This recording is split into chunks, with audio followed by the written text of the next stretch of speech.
بسم اللہ الحمد للہ الصلاۃ والسلام علی رسول اللہ اما بعد۔ اللہ سبحانہ و تعالیٰ کی بہت ہی خوبصورت نعمتوں میں سے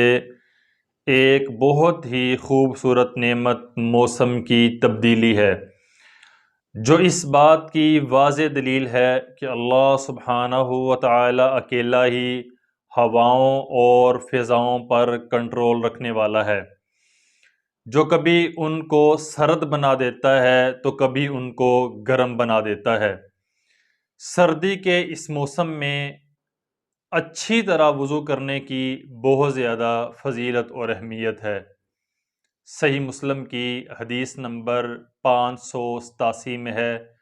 سیدنا ابو ہریرہ رضی اللہ تعالی عنہ بیان کرتے ہیں کہ رسول اللہ صلی اللہ علیہ وسلم نے ارشاد فرمایا، الا ادلکم علی ما یمحو اللہ بہ الخطایا ویرفع بہ الدرجات۔ رسول اللہ صلی اللہ علیہ وسلم نے اپنے صحابہ کرام رضوان اللہ اجمعین سے فرمایا، اے میرے صحابہ، کیا میں تمہیں ایسے اعمال کے بارے میں بتلاؤں جس کی وجہ سے اللہ سبحانہ و تعالی بندہ مومن کے گناہوں کو معاف کر دیتے ہیں اور درجات کو بلند کر دیتے ہیں؟ صحابہ کرام رضوان اللہ اجمعین کہتے ہیں، بلا یا رسول اللہ صلی اللہ علیہ وسلم، اے اللہ کے نبی، آپ ہمیں بتلائیں ایسا کون سا عمل ہے جس کی وجہ سے اللہ سبحانہ و تعالی بندہ مومن کے گناہوں کو معاف کر دیتے ہیں اور انسان کے درجات کو بلند کر دیتے ہیں؟ تو رسول اللہ صلی اللہ علیہ وسلم نے فرمایا، اسباغ الوضوء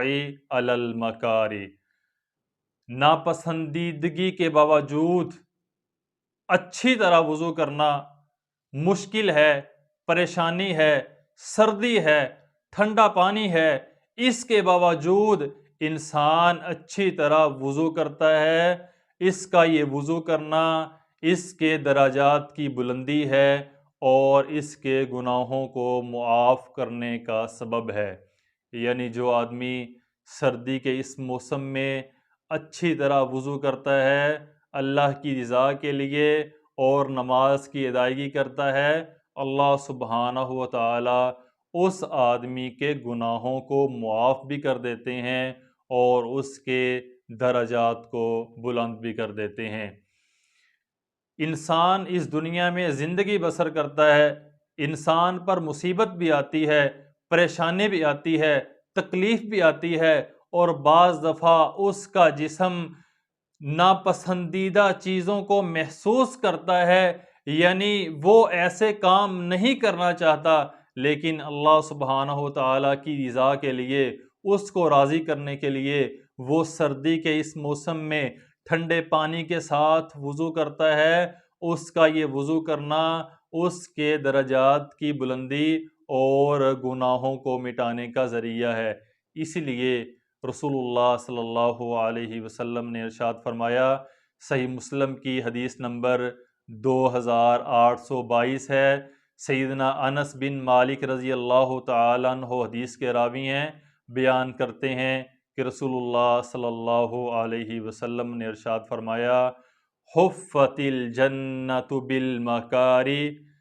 جنت ناپسندیدہ